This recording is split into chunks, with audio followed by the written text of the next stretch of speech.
नमस्कार। प्रारब्ध पर आप सभी का स्वागत है। मैं अवनीश। आज शुरू कर रहे हैं हम खेला कम्युनिस्टों का।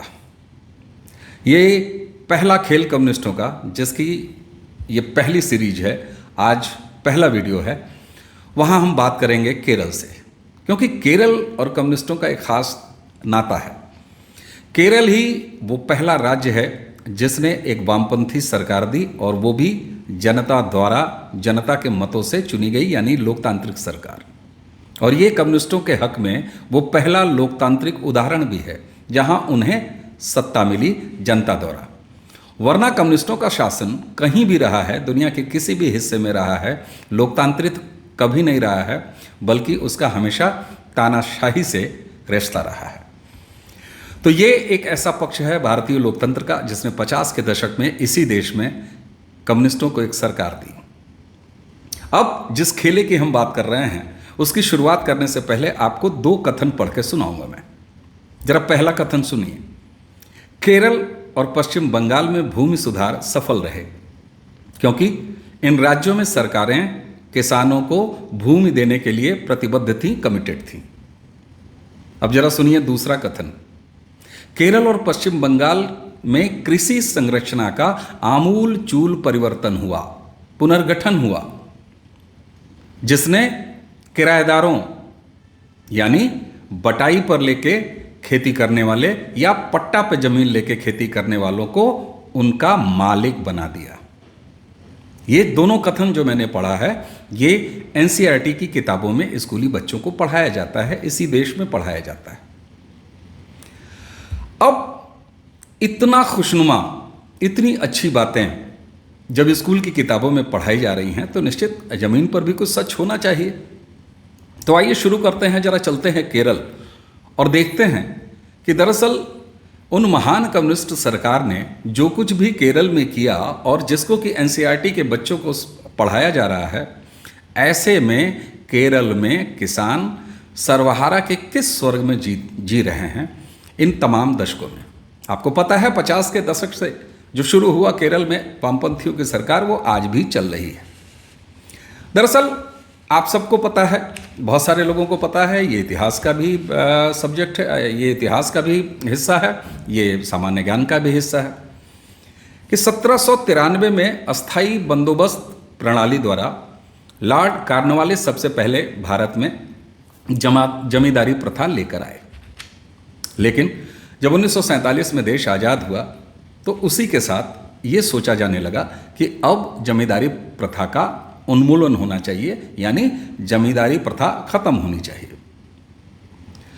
तो 1950 में सरकार ने ये कवायद शुरू की और उसी के साथ साथ 1950 से लेकर 1960 यानी इन 10 सालों में भारत के अलग अलग राज्यों में, या यूं कह लीजिए कि पूरे देश में भूमि सुधार बड़े स्तर पर हुए, अलग अलग तरीके से हुए। वैसे तकनीकी रूप से अगर बात किया जाए तो 1950 में सरकार पहली बार जो है वो जमींदारी उन्मूलन एक्ट यानी भूमि सुधार अधिनियम 1950 लेके आई, जिस पर तत्कालीन राष्ट्रपति ने 24 जनवरी सन 1951 को हस्ताक्षर किए। यानी कि 1951 से इस देश में, 24 जनवरी 1951 से इस देश में जमींदारी प्रथा का संवैधानिक रूप से एक एक्ट बना के खात्मा किया गया। फिर धीरे धीरे और प्रदेशों ने, या कहिए सारे प्रदेशों ने, केंद्र ने एक कानून बना दिया, एक एक्ट बना दिया। उस एक्ट को अडॉप्ट करते हुए, उस एक्ट को अपने यहाँ लागू करते हुए अलग अलग राज्य सरकारों ने अपने तय समय में अपने हिसाब से इसको लागू किया। अब अगर उत्तर प्रदेश की ही मैं उदाहरण के रूप में बात कर लूँ तो ये कानून वहाँ पर 1952 में लागू हो गया। यानी जमींदारी उन्मूलन एक्ट उत्तर प्रदेश जैसे राज्य में 1952 से प्रभावी हो गया। अब केरल में भी यही 1991 का जो भारत सरकार का एक्ट था वो 1954 में केरल में भी लागू हो गया। लेकिन केरल के कम्युनिस्ट नीति निर्माताओं और सरकार के मुखियाओं का या कम्युनिस्टों का किसान प्रेम अभी पूरी तरीके से पूरा नहीं हो पाया था, अघाए नहीं थे। इसलिए 1959 में एक बार फिर केरल में केरल भूमि सुधार संशोधन अधिनियम 1969 लेके आए, जो कि औपचारिक रूप से 1970 में लागू हुआ। अब ये ब्रेन चाइल्ड था उस समय के सीनियर कम्युनिस्ट लीडर और केरल के पहले मुख्यमंत्री, वामपंथी मुख्यमंत्री EMS नंबूदिरी-पाक जी का। वो करना तो ये काम 1950 में ही चाहते थे, लेकिन 54 में बाकी राज्यों की तरह उनको भी केंद्र वाला ही वो सुधार लागू करना पड़ा। तो ये ब्रेन चाइल्ड बना EMS नंबूदिरी-पाक जी का। उसी के साथ उस समय केरल के CM C अच्युता मेनन, वो इसके हिस्से हुए, क्योंकि उनको लागू करना था, वो मुख्यमंत्री थे। इसी के साथ साथ एक नाम और, एक महिला विधायक, सीनियर महिला विधायक थी केरल की, KR गौरियम्मा। KR गौरियम्मा सिर्फ विधायक ही नहीं थी, बल्कि केरल के एक senior communist leader TS Thomas साहब, TV थॉमस साहब की पत्नी भी थी। अब यहां पर एक मजेदार बात है कि नंबूदिरी-पाक और अच्युता मेनन ये उच्च हिंदू जातियों से आते थे, तो वहीं KR गौरियम्मा ये तथाकथित दूसरे हिंदू वंचित, या एक तरह से कह लीजिए OBC या पिछड़े हिंदू जाति से आती थी। लेकिन गौरतलब यह है कि TV थॉमस साहब की ये पत्नी थी। और नंबूदिरी-पाक साहब का एक कामरेड के रूप में, एक चिंतक के रूप में गांधी जी के बारे में क्या विचार थे, यानी मैं महात्मा गांधी जी की बात कर रहा हूं, मैं किसी और गांधी की बात नहीं कर रहा। तो नंबूदिरी-पाक साहब महात्मा गांधी को भी एक हिंदू कट्टरपंथी कहते थे। तो ये एक सिलसिला था। चलिए आते हैं वापस 1969 के उस संशोधन पर जो केरल सरकार ने, केरल की वामपंथी सरकार ने केरल में लागू किया। उसमें उन्होंने 3 वादे किए थे किसानों से। पहला वादा उनका ये था कि हम जमींदारों यानी बिचौलियों को खत्म कर देंगे। दूसरा था कि किसानों का सामाजिक शोषण बंद हो जाएगा, इसकी गारंटी दे रहे हैं। और तीसरा वादा था कि किसानों को हम जमीन का मालिक बना देंगे। तो अब साहब किसानों को जमीन का मालिक बना देंगे, तो ये होगा कैसे? किसानों को जमीन बांटेंगे। लेकिन हुआ इसका उल्टा। हुआ ये कि कमजोर और दलित और शोषित वंचित जो किसान थे केरल में, उनके पास अब खेती वाली जमीनें तो थी ही नहीं, केवल उनके पास बची रह गई तो सर छुपाने के लिए छत, यानी केवल घर बचा रह गया। ऐसा कैसे हुआ? ऐसा इसलिए हुआ कि जब 1950 में जमींदारी उन्मूलन एक्ट की चर्चा शुरू हुई देश में, तो सारे जमींदारों ने क्या किया? सारे जमींदारों ने उन खेतिहर मजदूर किसानों से, जिनको उन्होंने पट्टे पर जमीन दी थी या ठेकेदारी प्रथा पे अपनी जमीन दी थी, जहां वो किसानी करते थे, उन लोगों ने सारी जमीनें किसानों से वापस लेने का एक सिलसिला शुरू हो गया। तो ये केरल में भी हुआ। लेकिन केरल की तो बड़ी सरकार ने पट्टा देने का वादा किया था, और पट्टा छोड़िए, नियमित मालिक बनाने का वादा किया था। तो इसमें सबसे ज्यादा जो प्रभावित हुए वो हुए अनुसूचित जाति के किसान और जो दलित किसान थे, जो बड़े लोगों की खेत में मजदूरी करते थे, वो प्रभावित हुए। कैसे? क्योंकि लगान के बदले कृषि भूमि का उपयोग करना इसको अवैध करार दे दिया। लेकिन उसी के साथ साथ अवैध कृषि हस्तांतरण को, यानी जमीनों के ट्रांसफर को बहुत चालाकी से वैध करार भी दिया कम्युनिस्टों ने। कैसे दिया? किया क्या इन्होंने? जमींदारी खत्म करने के बाद केरल सरकार के पास 7,82,000 हेक्टेयर कृषि योग्य जमीन केरल सरकार के पास आई। अब इन्होंने ये कहा कि इन पूरी जमीनों को हम 1969 के रिवीजन एक्ट के तहत किसानों में बांट देंगे। लेकिन 1970 से लेके जो अंतिम डाटा 1988-89 का मिलता है, जो मेरे पास है इस समय, उदाहरण के रूप में बताने के लिए, उस समय तक इस 7,82,000 हेक्टेयर जमीन में से केवल 25,000 हेक्टेयर जमीन केरल सरकार ने किसानों को बांटा। यानी 7,82,000 हेक्टेयर का ये कुल बैठता है 3.2%। तो साहब बाकी 97% जमीन कहां गई जो सरकार के पास आई? यानी 7,57,000 हेक्टेयर जमीन कहां चली गई? मजे की बात यह हुई कि किसान जिनके पास अब घर के अलावा खेती के लिए कोई जमीन बची ही नहीं रह गई थी, तो वही केरल जो कभी कृषि के मामले में न सिर्फ आत्मनिर्भर था बल्कि दूसरों को भी खिलाता था, स्थिति ये हो गई कि ये 70-75 तक का साल आते आते उनको पड़ोसी राज्यों से अपने खाने के लिए अन्न मंगाना पड़ता था। ये हाल कर गया। लेकिन इसी के साथ एक काम और किया। बड़ी चालाकी से इन्होंने जमींदारी उन्मूलन एक्ट के प्रभावी होने के बाद किसानों की जमीनें, तो उनसे जमींदारों की अधिक जमीनें जो सीलिंग से ऊपर की थी उनको ले तो लिया, लेकिन वहीं पर बागानों को, जो कुछ बागान थे उनको छूट दिया।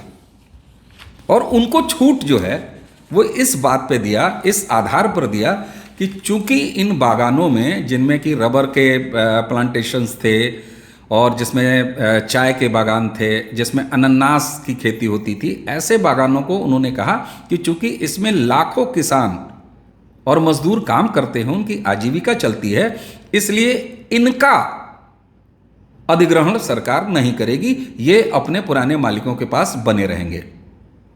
एक बड़ी खूबसूरत, बड़ी अच्छी, बड़ी सुंदर कामरेडी साजिश थी। वो कैसे थी वो आगे आपको पता चलेगा। जब ये सब हो गया तो चूंकि 3.2% यानी 25,000 हेक्टेयर ही किसानों को दिया था, माल बचा था, यानी जमीन बची थी केरल सरकार के पास 2,57,000 हेक्टेयर। सरकार सुविधाजनक थी, कामरेडों की सरकार थी। जनता लगातार इसी वादे में कि आज नहीं कल होगा, कल नहीं परसों होगा, लगातार एक दशक से दूसरा दशक, दूसरा से तीसरा, तीसरा से चौथा, कामरेडों की सरकार केरल में चुनती रही, सरकार बनती गई। किसानों को तो कुछ नहीं मिला, दलितों को तो कुछ नहीं मिला, वंचितों को तो कुछ नहीं मिला, लेकिन पार्टी के खजाने भरते गए। कैसे भरे? सरकार अपने टाइप की होने के इस पृष्ठभूमि में वेटिकन और खाड़ी देशों के कुछ ऐसे शातिरों को एक बड़ा खूबसूरत आइडिया आया। उन्होंने केरल की ये तमाम सरकारी जमीन खरीदने के लिए 2 बड़े बड़े ट्रस्ट बनाए और वहां से फंडिंग लेनी शुरू की। इस्लामिक ऑर्गेनाइजेशंस ने खाड़ी से फंड लिया, तो ईसाई संगठनों ने यूएस अमेरिका से फंड लिया। अब उसमें उदाहरण अगर आपको बताऊं तो चेरुवली स्टेट बिक्री या जमीन घोटाला कांड कहिए, उसका एक उदाहरण बहुत सहजता से आपको यह पूरा खेल समझा देगा। एक ईसाई मिशनरी साहब थे केरल के, केपी योहानन। केपी योहानन साहब ने बड़ा शातिर काम किया और अमेरिका में उन्होंने एक संस्था का गठन किया, स्थापना की। उस संस्था का नाम था कास्परल ऑफ एशिया। उन्हीं योहानन साहब ने केरल में एक दूसरी संस्था का गठन किया, उसकी स्थापना की, उसका नाम रखा बिलीवर्स चर्च। अब बिलीवर्स चर्च फंड लेती थी और उधर कास्परल यूएस से फंड लेती थी। केरल की वामपंथी सरकार का काम करने का तरीका जरा देखिए कि जहां इस ईसाई संगठन की दोनों ऑर्गेनाइजेशंस को मिले फंड ऑडिट से बाहर रहते थे, यानी केरल सरकार या भारत की सरकार उनका ऑडिट नहीं करती थी और न ही उस पर कोई टैक्स होता था। लेकिन उसी केरल में हिंदू मंदिरों पर न सिर्फ टैक्स लगता था बल्कि उनको मिले फंड की सरकार जब तब ऑडिट भी करती थी। तो ये अलग अलग तरीके के 2 फायदे और दोगले तरीके से देखा गया। ये सहज और संभव केवल इसलिए हुआ कि केरल में, यानी ईश्वर की एकमात्र धरती केरल में वामपंथियों की लगातार सरकार रही। धीरे धीरे 450 मिलियन डॉलर ये फंड इकट्ठा किया योहन्नान साहब ने और इनके बिलीवर्स चर्च ने। 2005 में इसी बिलीवर्स चर्च ने हैरिसंस मलयालम लिमिटेड से वही चेरुवल्ली इस्टेट, जिसमें कि रबर प्लांटेशन था, जिसमें कि चाय बागान शामिल थे, जिसमें अनानास के बागान शामिल थे, उनको खरीद लिया। और कितना खरीदा? 20,268 एकड़ जमीन चेरुवल्ली इस्टेट की बिलीवर्स चर्च ने खरीदी और ये जमीन लगभग 9.18 वर्ग किलोमीटर की बैठती है। तो इस तरह किसानों को दी जाने वाली जो जमीन, जो केवल 25,000 हेक्टेयर दी गई और 7,57,000 सरकार ने अपने पास अभी भी रखा था, उसमें से जो चेरुवल्ली स्टेट जैसी ऑर्गेनाइजेशन जो बागान थी जिनको मुक्त रखा था, वो कैसे ईसाई संगठनों के पास पहुंची, ये आप देखें, पहुंच गई 20,268 एकड़ जमीन। अब मई 2015 में कुछ हुआ ये कि एमजी राजमणिकम साहब ये एर्नाकुलम के डीएम थे। इनको कोर्ट के आदेश पर बड़े मजबूर होके केरल सरकार को नियुक्त करना पड़ा। किस काम के लिए? इस काम के लिए कि आज़ादी के बाद ब्रिटिश कंपनियों और उनके नज़दीकी, उनके कृपा पात्र लोगों के पास जो लैंड होल्डिंग्स थे, यानी जो जमीन का मालिकाना हक था, उसकी पहचान करें और पहचान करने के बाद वापस कराने का बंदोबस्त करें। अब कोर्ट का आदेश था तो ये करना ही था और ये करना पड़ा। तो धीरे धीरे इस काम को शुरू किया गया। जांच के बाद डीएम साहब ने जो पाया, वो पाया कि हैरिसंस मलयालम लिमिटेड की 25,000 एकड़ जमीन, जो कि चाय के, रबर के और अनानास की खेती वाले थे, वो अवैध तरीके से हैं और वो राज्य सरकार को वापस मिलने चाहिए। तो बाकायदे जब्त करने का आदेश दिया।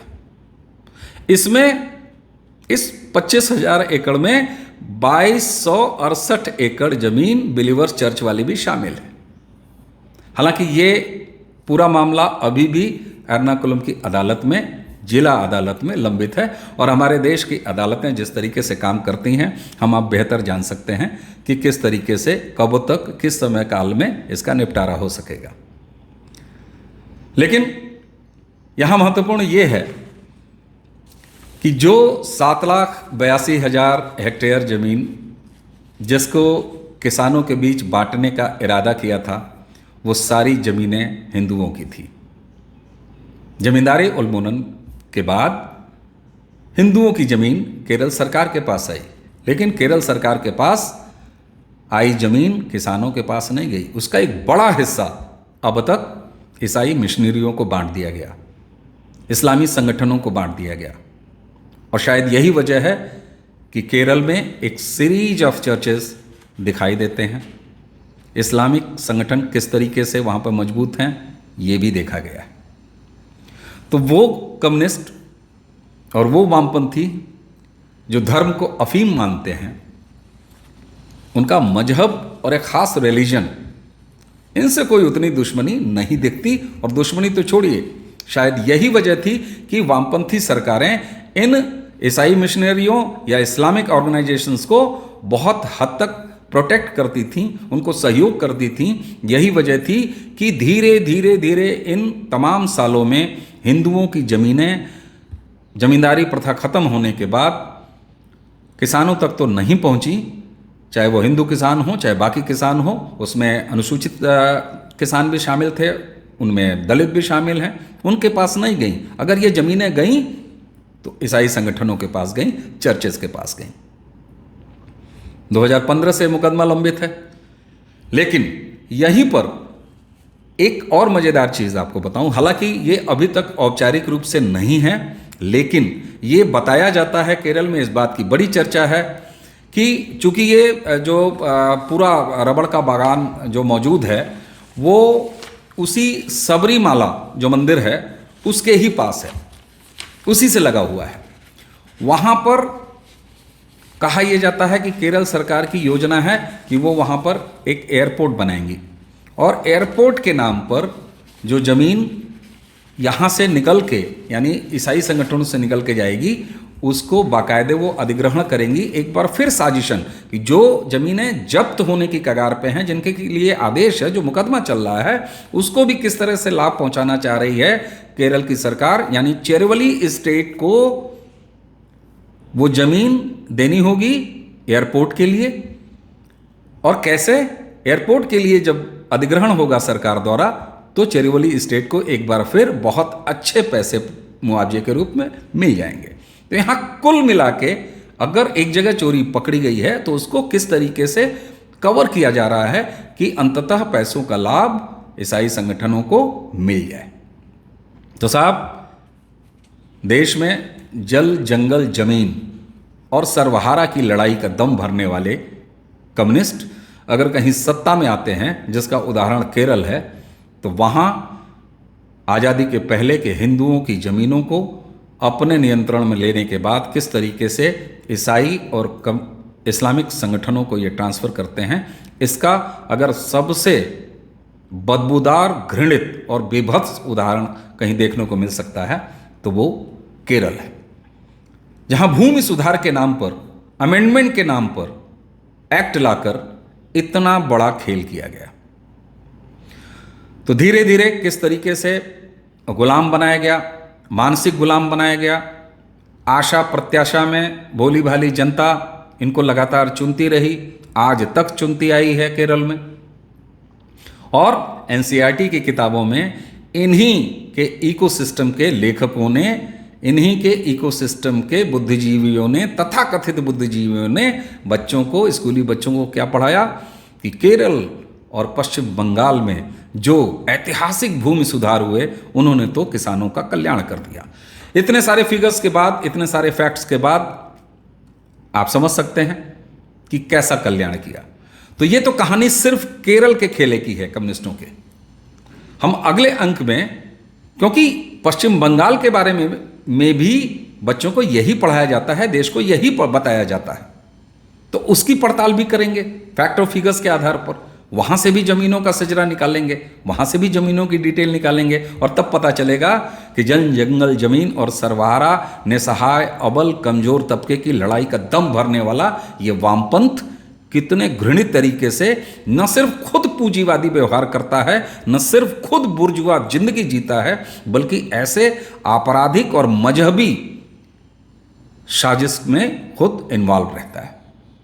तो हमें उम्मीद है कि आज एक नए तरह की जानकारी आपको मिली होगी कि भूमि सुधार के नाम पर किस तरीके से केरल के वामपंथी सरकारों ने न सिर्फ हिंदुओं की जमीन छीनी, बल्कि उन तमाम दलित, वंचित, शोषित, पीड़ित किसानों का हक भी छीन लिया, उन्हें मजदूर बना के रख दिया।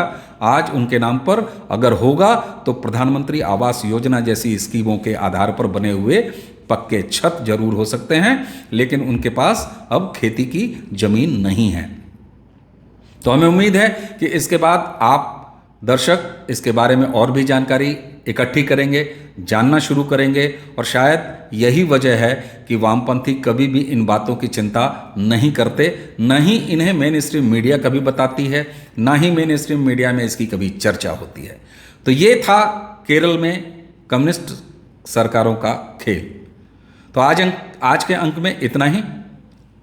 आज्ञा दीजिए, अगले अंक में हम निश्चित रूप से पश्चिम बंगाल के कम्युनिस्टों का खेल आपके सामने लेकर आएंगे। तब तक के लिए